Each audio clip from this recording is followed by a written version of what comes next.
Welcome, everyone. Thank you for joining us today for our webinar, From Visibility to Revenue: How Financial Firms Can Turn PR and Digital into Growth.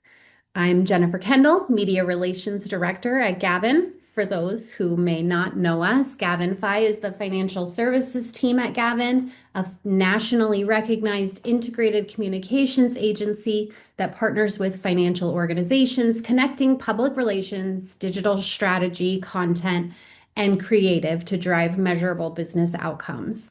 Today's audience includes financial services leaders, marketers, and business development professionals, and we want to thank each of you for being here to talk through this important topic with us. We're hearing the same question from a lot of firms right now. How is visibility contributing to our bottom line? Many firms are showing up in the media, they're investing in digital, creating owned content, but when leadership looks at growth or revenue, it's not always clear how communications is contributing. Overcoming that gap is exactly what we're here to solve today. To do that, let's start by looking at this from a business perspective. We'll talk about how communications has evolved alongside financial firms' goals to engage the right audiences. Then we'll discuss where we consistently see momentum break down, where firms are investing but not seeing the return expected, and what can be done to solve that. From there, we'll walk through how leading organizations are connecting PR, digital, and content to drive engagement and meet their growth goals. And finally, we'll talk about how to measure communications in a way that proves impact. A couple of quick housekeeping items before we dive in. If there are questions that come up during the session, feel free to drop them in the chat so that we can follow up with you following the webinar. And as a note, this webinar is being recorded, and we'll be sure to share that recording with everyone who has registered. So let's dive in. What we see consistently at Gavin is that when branding, public relations, digital, and performance marketing operate with a cohesive strategy, overall business results improve. That means developing clear positioning to differentiate your firm and the services it offers, securing visibility that builds trust with your key audiences, implementing digital strategies that drive targeted engagement, and creating overall experiences that contribute directly to your overall business outcomes. Today, we've brought together Gavin's experts who specialize in all of those areas to discuss how these channels work together to drive growth. To set the stage, I'm going to hand it over to our Vice President of Public Relations, Jay Scott, to talk about why visibility alone no longer drives growth. Jay. Thank you, Jen. As she mentioned, I'm Jay Scott, head of our GAVIN Fi financial services practice, and I'm here to set the stage and get us started, and I'll hand it off to additional teammates as we go through the presentation. Our team's work in this industry and our own survey research is what brings us all together today. Probably not a surprise to many of you on the webinar, but the communications landscape has fundamentally shifted over the years. Audiences are much more fragmented, newsrooms are smaller and continuing to shrink or experience high turnover, and competition for attention is significantly higher.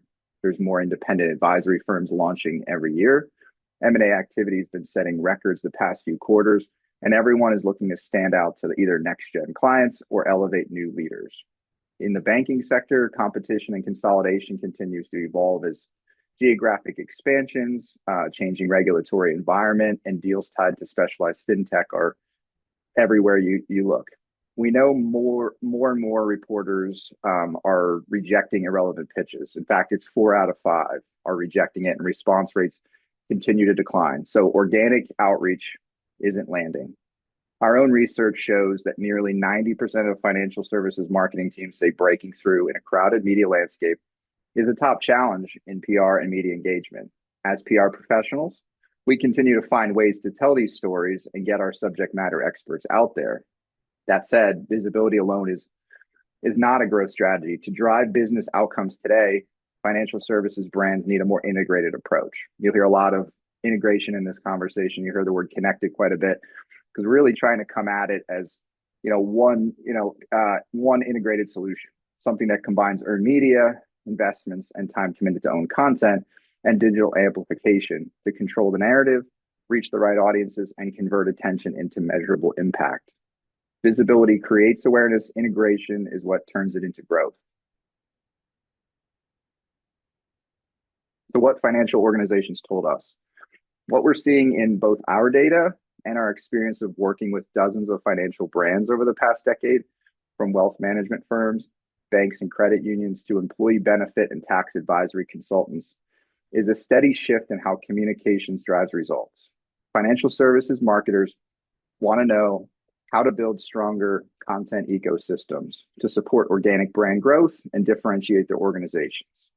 At the same time, as I mentioned before, shrinking newsrooms aren't reducing media potential. They're actually redistributing it across freelancers, independent journalists, and niche creators using alternative platforms. Think about video, think about podcasts. Everybody's out there trying to attract new audiences and generate new revenue in different ways. Podcasts are, in fact, growing by 15 to 30% annually, depending on what data point you look at. And financial services is the largest ad category in podcasting. That complexity is pushing a lot of brands to rely more heavily on paid digital, which we're going to get into a little bit further in the presentation, while still struggling to convert consistent attention into engagement and pipeline. Success today isn't more about visibility, isn't about more visibility. It's about how well PR, digital, and owned content work together to break through, differentiate, and drive measurable business outcomes. Last part of that is obviously the question we get the most. How do we use this to drive outcomes? Certainly, we'll take additional eyeballs for more media opportunities if it aligns with our brand communications and our media strategies, but we also want to see greater coordination and how those extra lifts can support back-end marketing to reach target audiences. This is a good segue that will lead into some of our upcoming team sections. Where we're consistently seeing firms lose momentum isn't from lack of effort. It's from gaps in how their efforts connect. Firms are generating awareness where they have partners helping them with pieces of that effort, but there's often no defined path to turn that attention into engagement or qualified leads. Second, media placement on its own usually has a short shelf life, not always, but usually. And without extending it across your social and your other digital channels, the impact quickly fades in what's a splintered media environment with very dispersed audiences today. Third, organizations have more data than ever, but often lack a clear narrative to translate that into points of differentiation and sustained relevance. What separates firms that capitalize on momentum is what happens earlier in the process. More intentional planning, consistent alignment on short and long-term business goals, and ongoing coordination across internal teams and external partners. That's a key point there. A lot of internal challenges and working with your partners to kind of get that planning established early and then carry it forward into your short, medium, long-term goals. Our GAVIN research reinforces this. Many marketing and leadership teams told us that limited bandwidth and a lack of a strategic roadmap are core barriers to successfully executing their brand communications initiatives. At its core, this is an integration issue, and it's what prevents visibility from turning into repeatable growth. So what's the solution? Closing these gaps requires a more intentional, integrated approach. It also requires organizational buy-in to invest in long-term organic growth. It starts with connecting visibility to conversion, ensuring that every campaign has a vision to engagement and measurable outcomes. This means amplifying every piece of earned media as much as you can, treating secured coverage as a starting point, and then extending that across your marketing channels to maximize reach and impact among your brand networks. You're also ensuring that internal stakeholders are leveraging the content to support their individual conversations outside of the main channels. It requires turning data into strategic storytelling, using insights to shape narratives that resonate with the right audiences at the right time and reinforce differentiation. Critically, it's about thinking in connected motions, how one moment of visibility can fuel multiple outcomes across your marketing efforts, from content to digital to business development. When these elements work together, as you'll hear from the team at GAVIN today, visibility doesn't just create awareness, it compounds over time, it'll drive sustained engagement, and ultimately it can support measurable impact.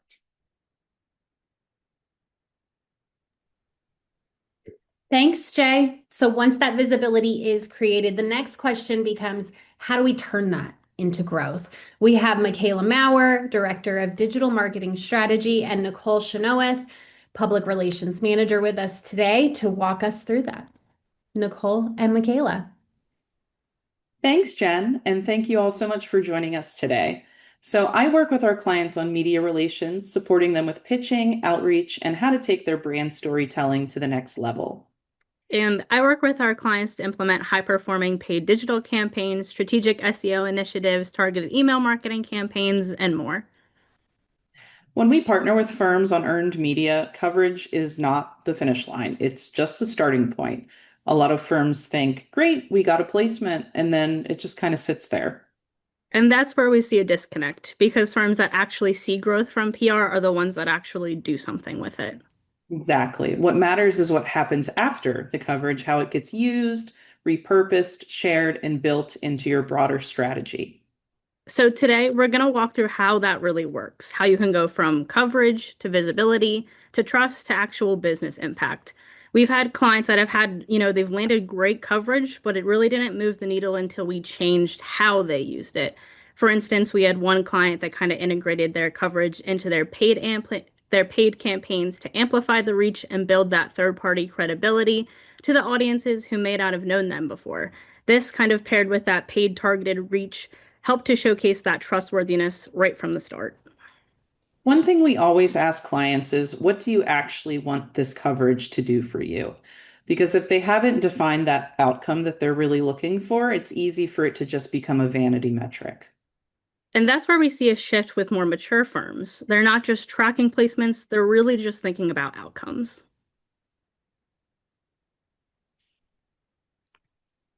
And at a basic level, media coverage builds credibility. When someone sees you quoted or featured, it signals that you know what you're talking about. We often hear from firms from like a prospective client, they come to them and say, hey, I saw you in, this outlet, and it immediately changes the tone of the conversation. Prospects come in already feeling like they know you. Exactly. Earned media puts you in those bigger conversations within your area of expertise and gets you in front of people you might not reach otherwise. This strengthens your firm's reputation, and for your advisors or team members who are being quoted, it also supports their reputation. And it's not just about being seen, it's about how you're seen. It reinforces your depth of talent and services without you having to just come out and say it yourself. So, for one example, we successfully pitched a client to a business publication that's local to their firm several times. So much so that the reporters at the publication now reach out directly to us whenever they need a strong, authoritative local voice to speak on wealth management topics. These placements have helped that firm build credibility in their community, but they also serve as a valuable proof point of the firm's expertise when we're pitching them to national or trade outlets for expanded visibility. Other reporters can quickly tell this client is reliable, responsive, and knowledgeable because we can share these links to previous interviews, and past articles also show up in search. And as we've continued securing these placements, their credibility continues to grow with the media and with the audiences that they're trying to reach. And people don't just trust expertise, they trust really recognized expertise. So when a client, a reporter, a community partner sees your name attached to a credible source, it acts like a shortcut and it reduces skepticism. And it tends to stick. People remember where they've seen you, even if they don't remember the exact quote or placement or that kind of thing.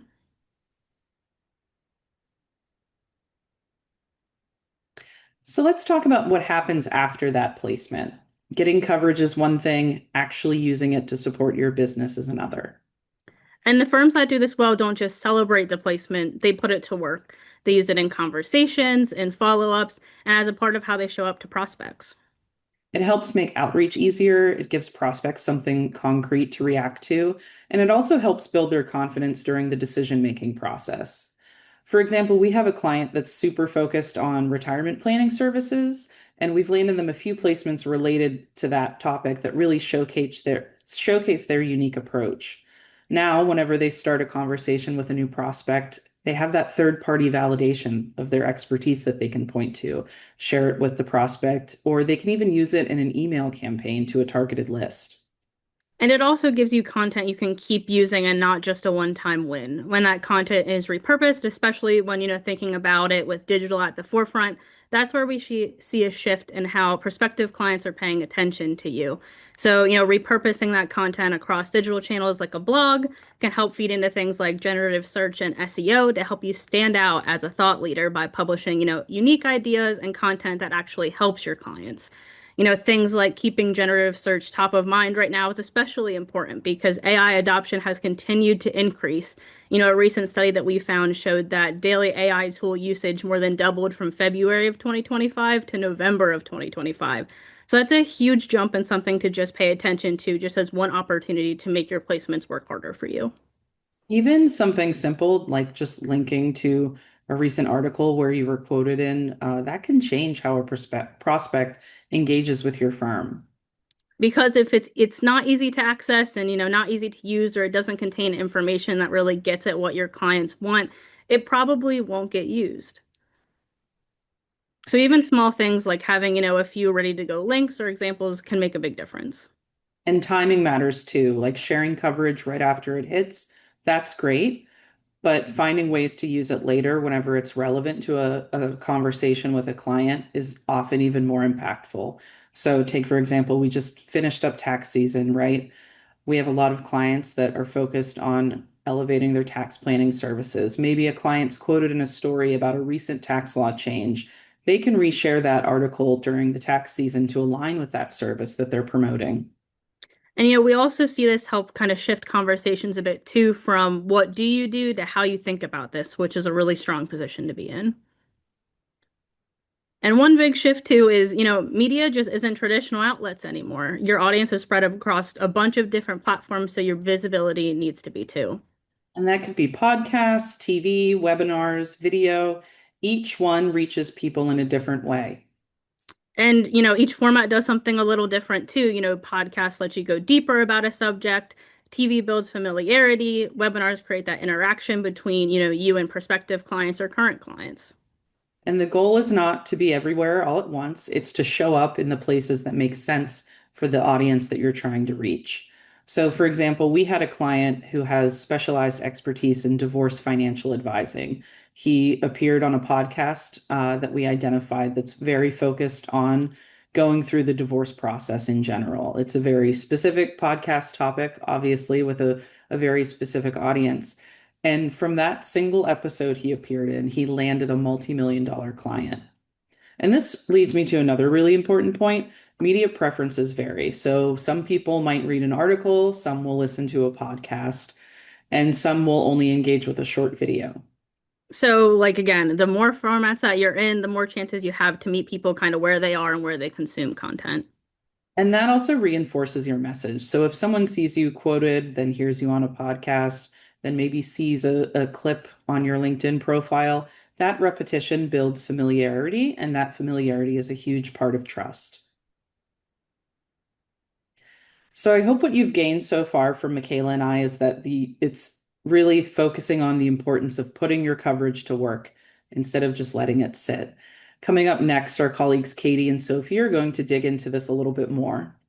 Yeah, the firms that get the most value out of all of their, placements and stuff are the ones that actually use it across their channels. And that means sharing it on social, featuring it on your website, working it into emails, and using it in conversations with clients. Yeah, each channel plays, a very different role. Social helps people see it. Your website gives it a home. Email can keep it in front of people, and your team can bring it into those real day-to-day conversations. And there's so many opportunities to do this. Again, it can be paid, it can be organic, it can be utilizing blogs, newsletters, or, organic social is great. But again, you can extend that reach through paid digital content and then through, paid social, paid digital campaigns by, integrating that already created content. Right. And when all of those things start working together, your coverage stops being just a one-time moment and it starts building real momentum for your business. Yeah, and that's when you start seeing, real impact, more engagement, better conversations, stronger trust. For example, every time you get coverage, some questions that you can, ask is, where are we sharing this? Where does it live long term so we can keep utilizing it? How can we reuse it? And, it's also asking what's working and making sure that you have some sort of analytics tracking in place so you can see kind of where traffic to your blog is coming from, who's engaging with your content on social media. And if something isn't working, it's trying something else. But, next, we'll see how to walk through this and do it in a way that's simple and repeatable. Thank you, Michaela and Nicole. We're going to bring in account managers Katie Malden and Sophie Hannikin to discuss how to create a cohesive brand narrative. Thanks, Jen. To make sure your messaging is aligned and consistent, it really needs to work together across every channel. The first step is getting clear on your strategy and goals. What are we trying to achieve? Are we trying to build awareness, drive qualified leads, or increase credibility and trust? Once that is clear, you can start tailoring the message by channel while still keeping everything connected to the same larger outcome. And that doesn't mean that every piece of content needs to look or sound exactly the same. Your website, social media, earned media, paid ads, newsletters, and blogs all serve different purposes, but they should still feel like they're coming from the same strategy. For example, if you're pursuing media stories around your organization's expertise in a specific service area, your paid ads should reinforce that same priority. Your social media should support it too by showing the people behind the work, highlighting successful outcomes, sharing helpful insights, and building trust around that expertise. That matters because people are checking multiple touch points before they take action. About 84% of consumers look at a company's social media profile before making a purchase. So your social presence can't feel disconnected from the rest of your communications. It has to reinforce it. This also applies internally. Your messaging should be clear enough that your employees understand how to talk about your company, your work, and your brand in a very consistent way. And finally, always look for ways to repurpose strong content. If you secure a great media placement, don't let it live in one place. Share it on social media, include it in your newsletter, turn it into a blog, pull out a quote. That's how you get more value out of the work that you're already doing.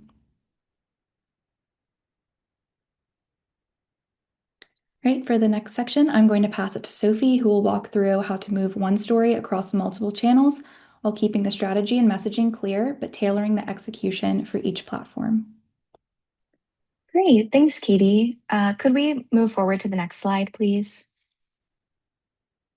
Great, so as we've mentioned, every channel should connect back to the same core theme, but it's important to know that not every platform has to say the exact same thing. PR and social media, media outreach, website content, and email marketing, those all have different roles within a communications model, but they should all reinforce the same core message. Instead of thinking about it like separate posts or emails that you need to develop, you should understand the story that you're trying to tell and how each channel can help move that story forward. When channels work together, the audience sees the message more consistently and more often. So one idea has the potential to become many assets, but this is where efficiency is very vital and key.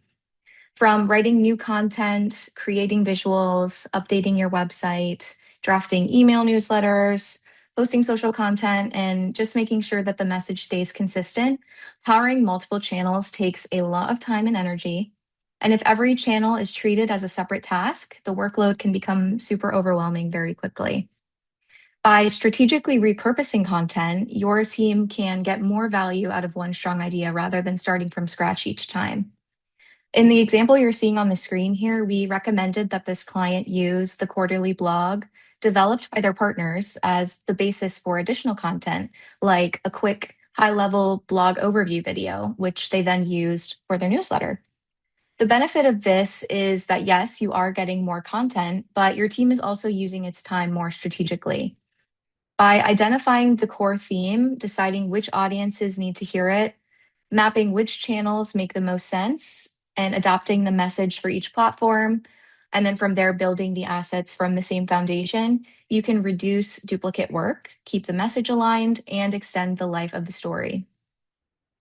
This framework helps to create an integrated content ecosystem from one strong idea, which in turn dramatically increases content reach and ROI on top of the efficiencies that you gain.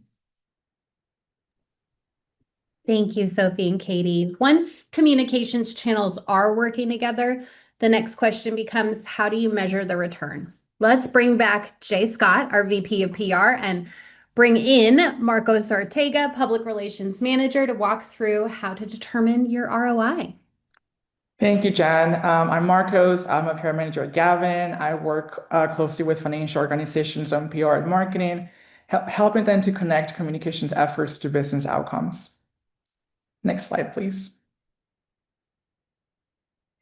So before we talked about impact, we believe it's really important to level set on how communications has traditionally been measured. So for a long time, PR reporting has focused on metrics like placements, impressions, and AVE. And to be clear, those are not useless. They do have their own place. They do show visibility. They tell us that we're getting in front of the right audiences, but the challenge is that they usually just stop there. They don't really tell us what that visibility actually did for the business, right? So that's where the disconnect starts, because when leadership looks at performance, they're not thinking about impressions, they're thinking about growth, pipeline, client acquisition, revenue. So when communications reports stay focused on activity, it usually creates a gap here. So we're showing what happened, but not what it contributed to. And that's often why PR gets questioned, not because it's not valuable, but because the value isn't being translated in a way the businesses understands. So for example, right, so we might report 50 media placements in a quarter, which I mean, that sounds amazing and great. That sounds strong. But the next question though is, did that drive the right traffic? Did it lead to conversions? Did it influence the pipeline? Which leads to the question we hear all the time from our clients is, how is this actually driving business growth? So when we think about communications driving growth, right, it's not just one moment or one metric. It's a progression in each stage plays a critical, distinct role. As you can see there in the graphic, it starts with visibility, right? So this is about showing up in the right places, in front of the right audiences. It's not just volume, but quality. Are you in the outlets that matter to your ideal client? Are you building consistent presence? From there, that visibility builds credibility. And this is where PR plays a critical role. So third-party validations, it carries weight, it reinforces trust, it strengthens your positioning, and more importantly, it helps differentiate your firm in a crowded market.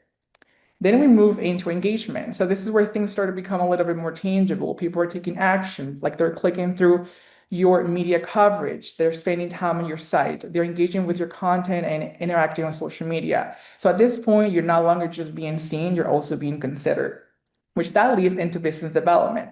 So now you're seeing intent. So prospects are signing up for events, they're like downloading any content that you may have on your website.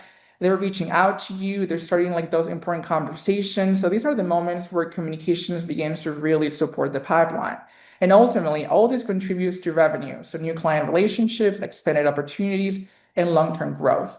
So that's the outcome leadership is really focused on. So the key is that none of these stages really operate in isolation. Each one of them kind of builds on the last. And when you connect them, you can start to see clearly how communication contributes to business outcomes over time. And what this framework does is that it gives teams a way to align around that progression. So you would have PR, your digital, your leadership team. They're all working toward the same goal and the same outcome, and they're all should be using a shared language to define success. Because once you have that alignment, the next question becomes, like, how do we actually measure each one of these stages in a way that reflects how impact builds? And that's exactly what Jay is going to walk us through next. Thank you, Marcos. Yeah, in summary, what leadership should be measuring comes down to connecting activity to outcomes across 4 different levels. You're seeing that on the screen. Visibility is the foundation. So we start there. That's certainly a big area.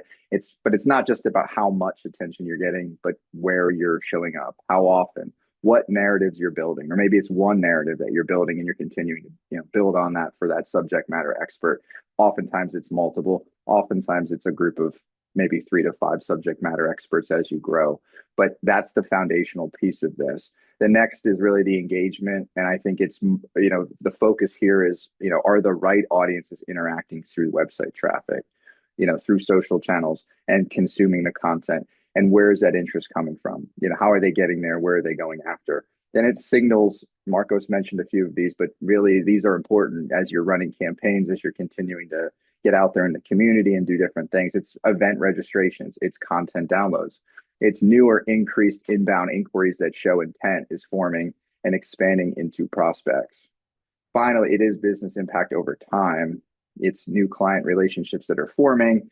For those in the banking or wealth management space, a lot of times it's organic AUM growth from client expansions, onboarding some new clients who you're, forming like signed relationships with or bringing over from maybe another institution. And it's newly created strategic partnerships. So your COIs, other folks within your ecosystem, including a lot of those folks that are influenced in your local markets by seeing your community and philanthropic work. You're getting coverage in different ways, and community work and being more connected to the local community is obviously a big focal point for many of the firms we work with. It's not just about regional, national trade, it's all levels, and all of these things tend to influence the efforts that we push forward on our team.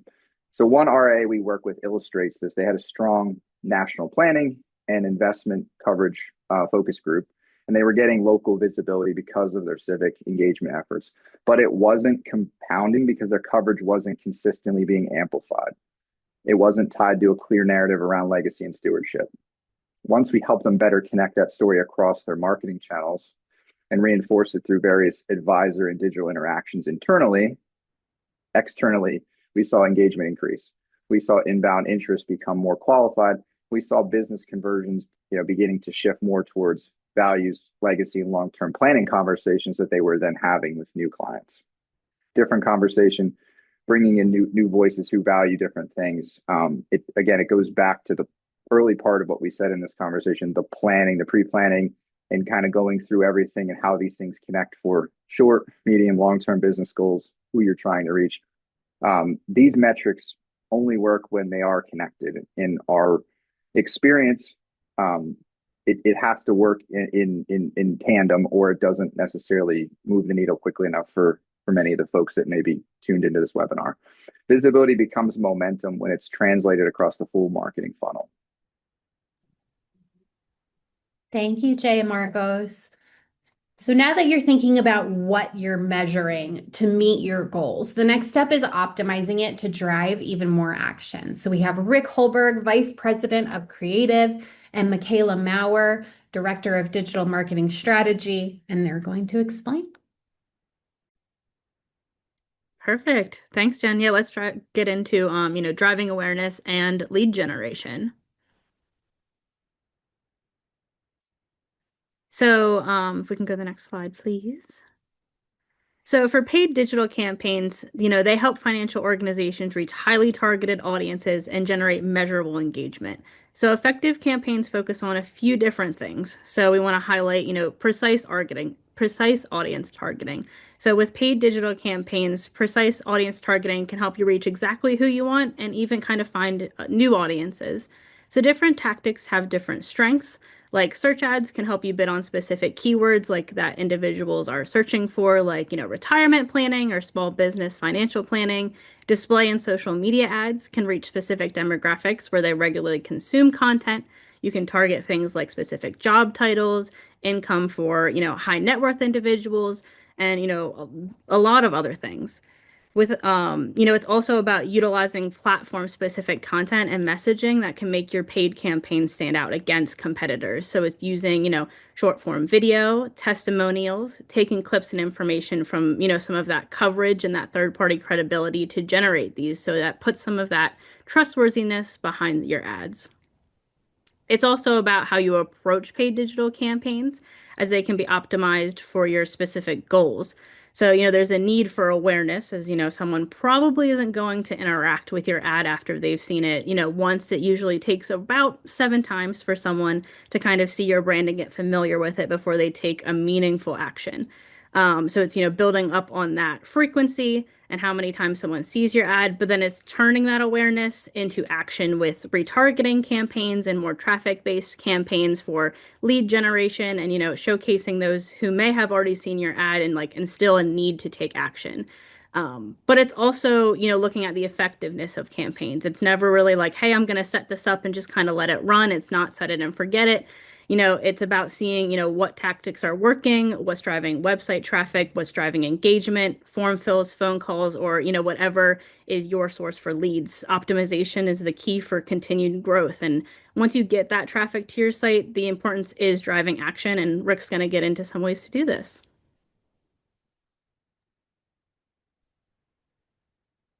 Great, thanks, Michaela. So as you heard earlier from Nicole, increased website traffic is often treated as a vanity metric. But for financial institutions, it's actually something that is far more valuable. It's a signal of growing relevance and a direct path to new opportunities. So the key is intent. Many visitors arrive with a purpose. They're going to be researching loan options, or they're going to be comparing financial products, exploring memberships, or evaluating wealth management services. I'm sure you all realize that your website is often the first meaningful interaction they have with your brand. More traffic simply means more of these high-value moments. But value is only realized if that traffic is guided effectively. It starts with content alignment. High-performing financial institution websites don't just promote products, they answer questions. They simplify complex topics, provide useful tools, and offer clear, credible guidance. When content is built around real audience needs, traffic becomes more qualified and more likely to convert. So from there, structure drives action. Every high traffic page should present a clear next step. You want them to apply or schedule a conversation or explore related services. Many institutions succeed in attracting visitors, but fail to create a path forward. So small improvements, stronger calls to action, simplified forms, better page flow can significantly increase lead generation. So beyond the first visit, engagement becomes critical. Financial decisions are rarely immediate. Retargeting, email follow-ups, and personalized content help maintain connection and build trust over time. There's also a strategic advantage in the data. Increased traffic provides insight into customer behavior, what they're searching for, where interest is highest, and where friction exists. That intelligence can inform marketing, product positioning, and overall customer experience. So for banks, credit unions, and financial service providers, increased traffic isn't the goal, it's the opportunity. When approached intentionally, it becomes a scalable engine for lead generation, deeper engagement, and stronger customer relationships. So at Gavin, our internal design team brings more than just aesthetic expertise. We bring perspective. Our designers understand the principles of strong visual design: line, form, space, hierarchy, color, etc. But just as importantly, they apply the discipline of content design. That means every layout, interaction, and experience is built with intention, structured around how people think, what they need, and how they move through information. It's a more integrated approach, and it's what allows design to do more than just look good. It performs. Content design is often misunderstood as a matter of presentation, how something looks on a page. In reality, it's about how information is structured, prioritized, and delivered to drive understanding and action. For financial institutions, that distinction matters. So every interaction a customer has with your digital experience, whether they're exploring loan options, comparing account types, or once again, evaluating wealth management services, it's shaped by how well your content is designed. Not written, designed. Because clarity isn't just a function of language, it's a function of hierarchy, flow, and intent. So at its core, content design is about reducing friction. Financial products are inherently complex. Rates, terms, qualifications, these aren't simple decisions. When content is fragmented, overly technical, or poorly structured, engagement drops. But when it's organized around real user needs, clear entry points, intuitive pathways, progressive disclosure, something shifts. Visitors stay longer, they explore more, and they begin to trust what they're seeing. And that trust is what drives deeper engagement. So practically, this shows up in a few key ways. Strong content design anticipates questions before they're asked. It guides users from high-level understanding to detailed information without overwhelming them. It connects relatable content, so someone researching a mortgage can easily access rate information, calculators, and next steps without that friction. And it ensures that every page has a purpose within a larger journey. So importantly, this doesn't stop at your website. The strongest financial brands extend this thinking across their broader content ecosystem. That's something that you've heard us mention earlier. The language used in an email, the structure of a landing page, the clarity of a digital ad, even the storytelling in an annual report, all of it should feel connected. When content is designed as a system, rather than a series of isolated assets, engagement becomes more consistent and more meaningful. Once again, for banks, credit unions, and financial institution providers, content design is a lever. It turns information into experience and experience into relationship, helping audiences move forward with clarity and confidence. And it's really measuring that engagement and seeing what's actually working that can really set you apart. So, analytics frameworks help organizations understand how marketing activity actually contributes to business outcomes. So, reporting connects campaign activity to audience engagement, to website interaction, to lead generation, and then finally to actual business development impact. So using some sort of analytics software like Google Analytics allows you to track how, paid campaigns and other, sources are driving audiences to your site, how they're interacting, and where actual leads are coming from. So this way you can kind of visualize that journey from, impressions, from how many times someone has seen your content, to clicks, to website visits, to that like form fill page visit or phone call page visit. Form fill starts to form fill completions, and then, it's also vetting those qualified leads. So, it's taking it a step further with paid digital campaigns and analyzing, once leads come in, it's analyzing the quality of those leads. So are those who are filling out forms or calling in actually, turning into clients? If not, again, we can adjust, paid campaigns, definitely can be adjusted to rework who you're targeting. So again, it's asking questions like, are you getting higher quality leads from certain areas and kind of limiting those like zip codes or, certain areas? Are there certain demographics or ages that aren't, engaging with the ads, and, should we include or exclude anymore? And then, it's also looking at what tactics are working or not working. And, maybe, one tactic is working better than another. So it's really shifting budget, into the things that are performing well based on, that analytics framework. So you can see that flow of the high funnel down all the way. But, like some of these reporting examples noted on this slide here, it's just really diving into what sources are bringing traffic and converting and optimizing campaigns for that. Rick and Michaela, thank you so much.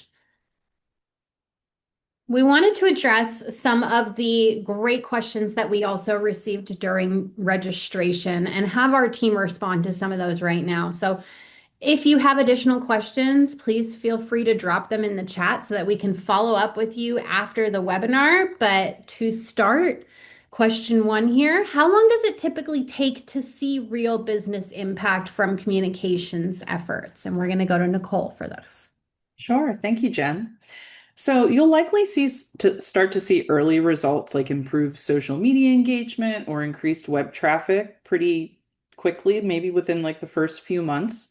But real business impact happens faster and more meaningfully when communications efforts are integrated, like we've been talking about today.